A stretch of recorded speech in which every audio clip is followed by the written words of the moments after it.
Las Vegas. This is Tina Drago with Healthy Las Vegas, coming to you from the Studio A at the Beasley Broadcast Center. Today, I am fortunate to have in the studio Eva Secchiari.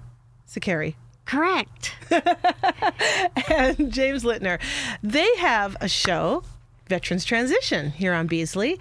Veterans Transition is the center. Veterans Talk is the show. I love it. And we can't get enough of them on air because they're doing phenomenal things here to keep Las Vegas healthy, to keep our community active. And so they're on today to talk to me about their whole Veterans Transition program that we are looking to spearhead in North Las Vegas very shortly. Right? Absolutely. And thank you for having us here, Tina. Oh, absolutely. I want to talk about all the services that you are anticipating having out in North Las Vegas and what the Veterans Transition Program means personally and to you and also to the community around us. So, Eva, I hear you're the mastermind behind all these guys. Well, the thing about it is I grew up as a military child, so I've got a family of veterans with my dad, my brother, and my son. So, that's near and dear to me. It's in my blood. And understanding all the different transition issues and challenges that our veteran military community is dealing with, people don't understand that it's not only just giving them a job is the quick way to help them transition effectively, but there's a cultural transition. Yes, you go from being told what to do to having to think for yourself. That's just in and of itself. Yeah, you can't turn it off. I mean, because they embrace a specific lifestyle, military lifestyle, and then coming back into a civilian life, sector, you can't turn it off as a switch.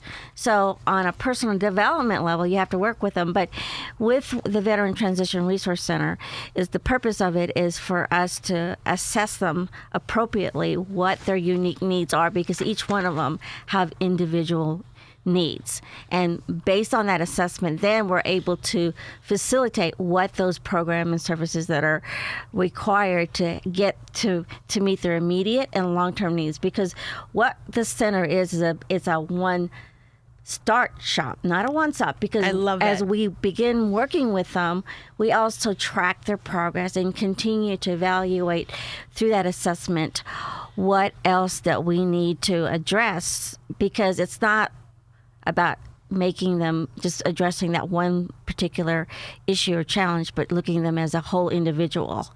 And at the end of the day, is really about teaching them to fish and create that long-term sustainability and that they will always be open to coming to the center, because this is their home. This is their place. So people out there in listening land, understand this. We are not trying to do something good for just North Las Vegas, and we're not trying to do something good because it makes practical sense.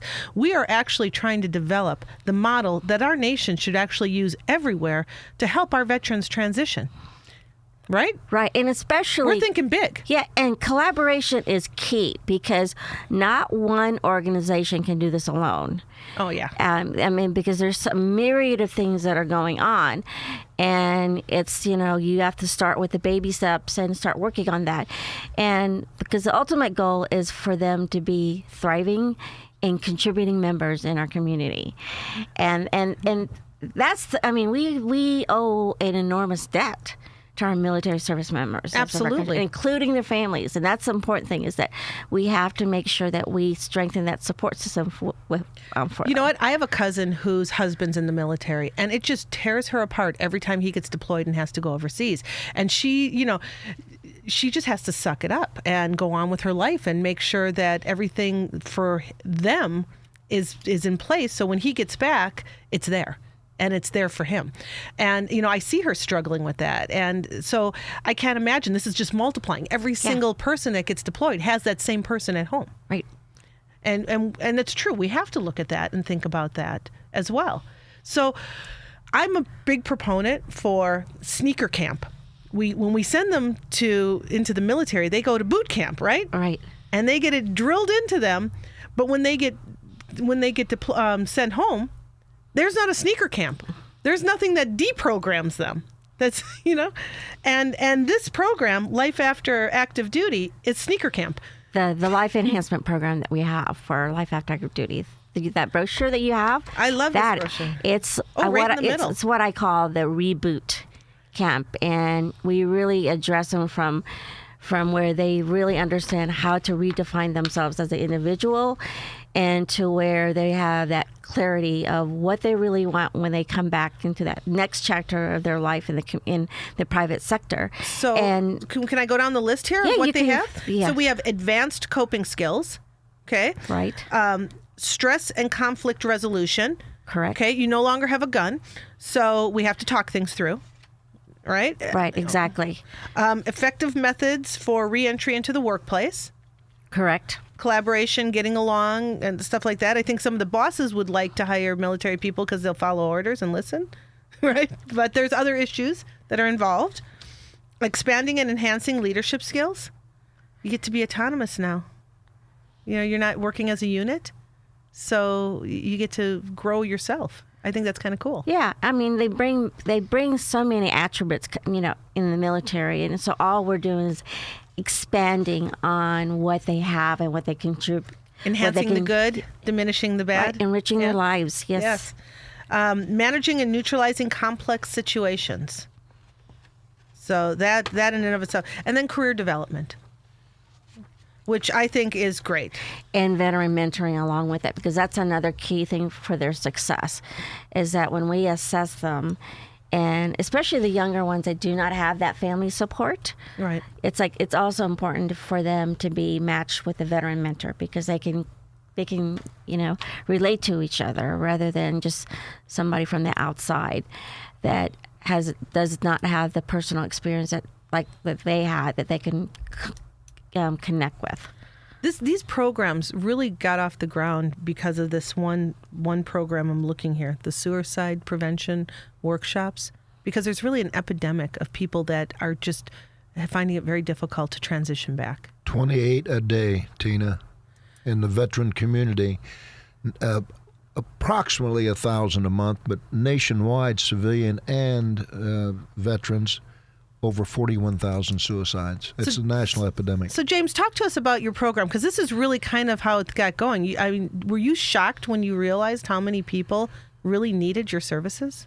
Well, as a veteran, as a Vietnam veteran, and seeing our aging population of Vietnam veterans starting to commit suicide because they're older, they're not healthy, a lot of things have come back that was not recognized before. Both me and my other co-host on the show, R.J. Doe, went through the ASSIST training program for suicide prevention and suicide training. That will be a part of the class. But also, in addition to that, the children in the military family, suicide is off the scale with the children. So we really have to attack that. What do you attribute to that? The suicide, is that, you know, there's a ripple effect when they come back from the deployment, because what happens is here's your spouse, whether it's male or female, that's the glue in the family, and people don't realize that. And then when that other spouse comes back from deployment, and there's that conflict, that child attempts to be that glue and that family and be that mediator, because even though they don't understand the severity of what's going on. And they did do a study. Mm-hmm. The Marine Corps, the United States Marine Corps, did do a study. I'll send that information to you. And they just finished that study, and they did it in collaboration with Castor Family Foundation. And what they found with the Wounded Warriors, that 58,000 children were impacted. So there's a ripple effect. And what's happening is that they're manifesting what's going on in that home environment. So that's why it's so crucial that we make sure that that family is, where they're reconnected and they understand what happens when mom or dad comes back from deployment, because war changes them. Deployment changes them. Right. And here you have the spouse. There's a role reversal as well. Okay. Because, as a wife, here we are, if we're taking care of the house and everything, and then all of a sudden, and you're both the male and the female, right, of the household. Yep. And so when they come back, it's hard sometimes for them to give back that role. because they're so used to running that household. And then on top of what's the behavioral issues that Right. come with that. So those are the things that they don't understand. And that's why education is so crucial, that we inform in the families as well, that, this is what you need to be prepared for. Because when my son came back, I really didn't understand until when I went to Camp Pendleton to see, here's these young men that I thought they still are amazing men, and the relationship issues that they were dealing with coming back, because they didn't understand that, why are you so close to such, they would call my son Scary, because they didn't want to, and let's say the last name. He says, why do you want to spend more time with Scary than with me? Because of that bond. Yes. So they're used to that strong bond in the military, right, Jim? Coming back and then coming home, it's like... Well, they've had experiences that they either don't want to relate. verbalize, and they don't want to share it, really. Yeah. I found, being married to a Marine, they do not want to share those experiences. They just want to look at somebody that understands, and they just nod. I mean, it's that simple. They don't want to verbalize. They don't want to relive. They don't want to go through it. But they also know that when they both enter a situation, it could be anything, a grocery store, and they can look at each other and they go back to another time. They go back. They have the secret code, like twin talk, where they know what's going on, and they have that comfort that there's somebody else and it's not just them. Right, and that's why veteran mentoring is very crucial when we're working with our veterans, because then now they feel like there's somebody in the community that trusts them, and they feel like they fit in our community, because that's one of another thing is like they're still trying to navigate on, how do I fit into this community and feel like I have some value, and that I can also still continue to contribute. Has the military done any studies that, and maybe this is, I don't know which one of you two to ask, but have they done any studies for professionals that go into the military? Like the ones that go to officer training and have a degree in something, or they go in for medical, or, or the pilots, them coming back versus the actual boots on the ground soldiers coming back that have come out of high school and don't really have those additional resources. Have they done anything about how they acclimate back in? I've never seen any reports on that. No, there's no study that I've seen. I mean, you have the transition assistant program services that they provide, that they're, and I'm sure your husband knows about that, or they call it the ACAP, all these acronyms. Right. But it's a 5-day course, but in terms of that, as far as I know, I don't think they've done any kind of study yet. Not that I'm aware of. I mean, I would just think it would be more difficult for somebody who went in at 18, 19 Right. years old to transition back, because those are their formidable years of education, Right. versus somebody who went in after college. Well, you know what? Because that's their life experience, right? Right. But also, I've also seen ones that have made it their career, Right. And I've actually, one of the vets had even said to me, "It's like, you know what? I don't know how to be a civilian." Okay. So we also have help with disability claims, which is We huge. do. That's part Yes. of our Veterans Care 'Cause that is a Foundation program. tangle You web. bet. Oh, that Isn't is it? very much so, and They make it so difficult for these people to get their benefits.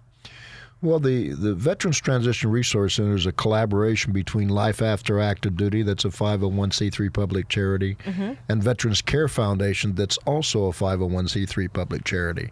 It's just a marriage that came together. The timing was perfect, and Yes. now here you are with what you are doing on the medical side of And that. so, and I'm going to handle the other wing of that, which would be bet. the healthcare. Right, Exactly.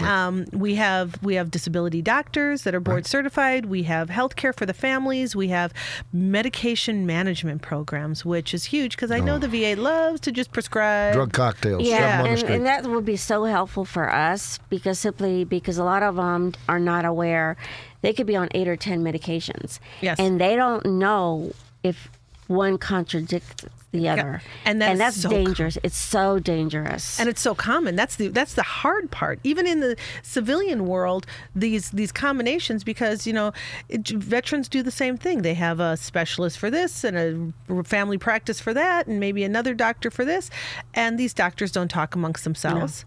and they don't have a shared pharmaceutical list, and they're giving what they think is the right thing, not knowing what another provider is giving. It's just the reality of the situation. But if you come to one area that actually looks at everything, in fact, that's our first, I want to say it's in the top 5 questions on our intake form, is all the medications. And we want to know everything, soup to nuts, even vitamins and minerals. We want to know it all, because then we can actually do a proper assessment and call the other providers, call the specialists, make sure and actually give them a good picture. And then the providers actually collaborate in a team, and they narrow it down what's best for the actual Most patient. veterans do not have the ability to do that. They are on so many medications. I personally have found 3 different medications that would have done me harm Right. because I looked them up. You read. Well, I went onto my Healthy Vet. Yeah. I went into Mediline. I looked them up. What are the conflicts?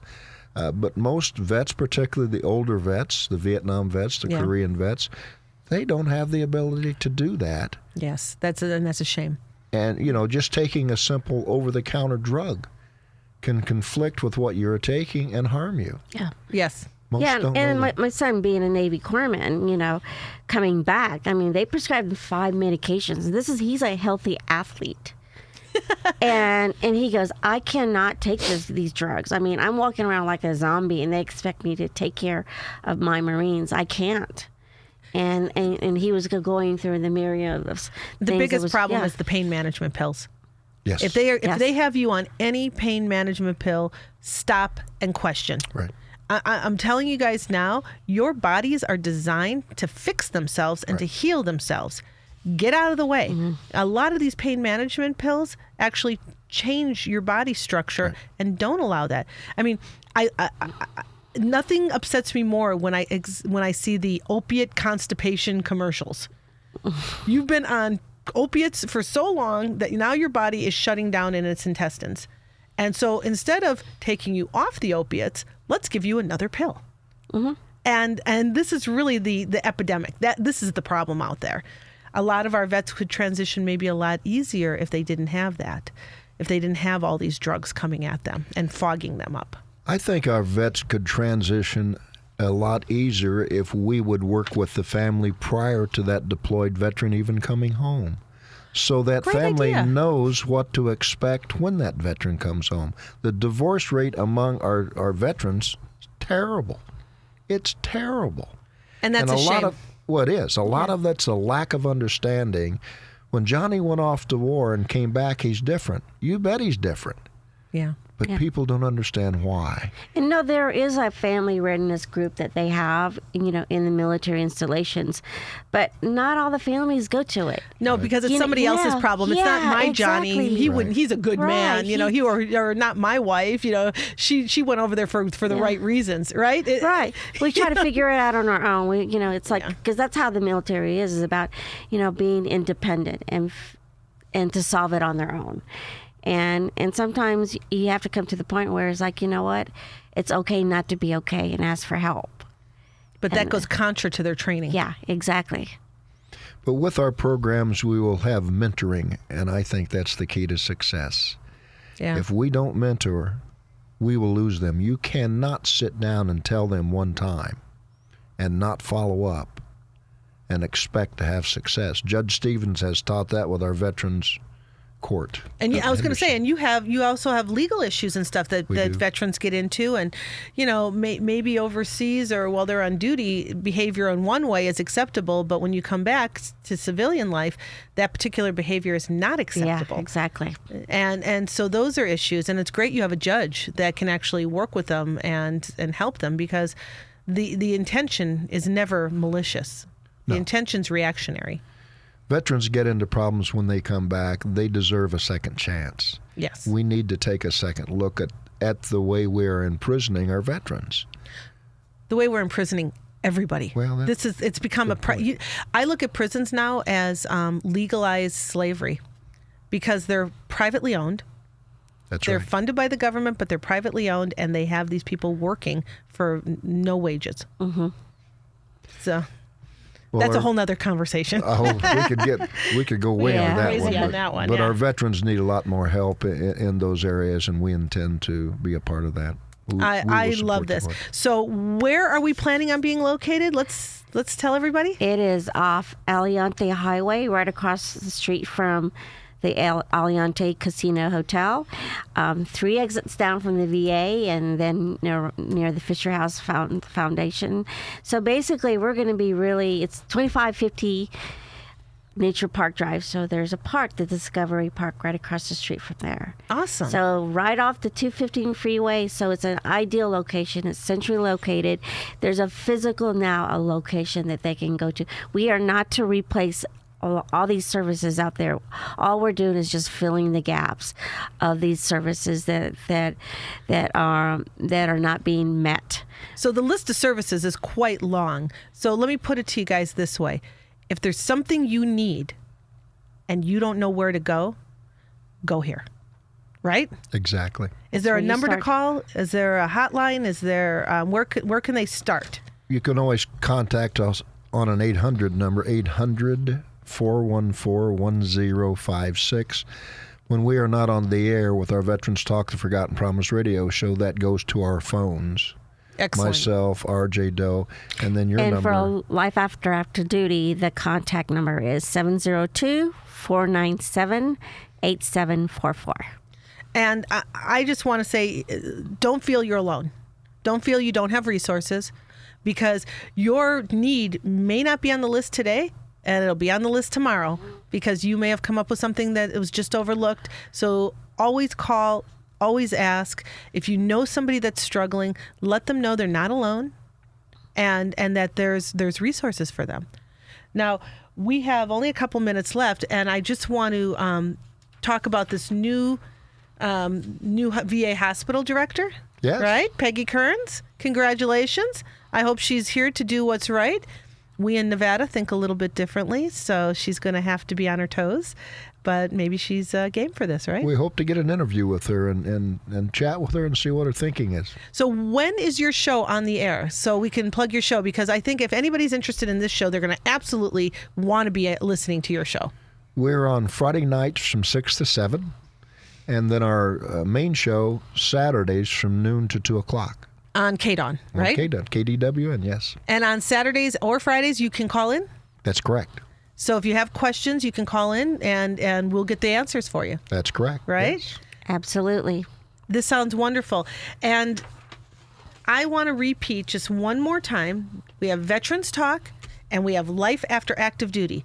2 separate programs, collaborating, working together with My Little Baby Clinic, First Person Care Clinic, and we're out there to help everybody. And we're bringing in more. So if you think you have a service or that you can offer to the team, right? Call James and Eva, and we will be able to make sure that we can incorporate other organizations. Absolutely. Just so that everybody understands, Life After Active Duty and Veterans Care Foundation are the 2 that are collaborating to open the Veterans Transition Resource Center. Veterans Talk, the Forgotten Promise radio show, is the voice for all of our veterans. Your clinic for everybody. And see what Life After Active Duty has done, as well as created a relationship in the community and built up these community partners. So we have a bigger group that's involved with what we're doing. Excellent. So you get to meet all them as well. Is there a So website that people can go to? It's www.lifeafteractiveduty.org, and look under resources, and you'll see our collaborative community partners that are involved with Life After Active Duty. That's phenomenal. And for you? VeteransTalk.com. VeteransTalk.com. And if anybody is struggling with suicide or thoughts, there are people out here, there are people who have been trained to help you. You bet. Give our number a call, 800-414-1056. I am a trained suicide intervention counselor, as RJ is my co-host on the show. And 702-497-8744. Thank you both very much. This is Thank wonderful. you so much, Tina. I think Nevada is going to have an opportunity to really spearhead the country on how to do it right. I'm thank you very much. excited. Thank you. Thank you both. You.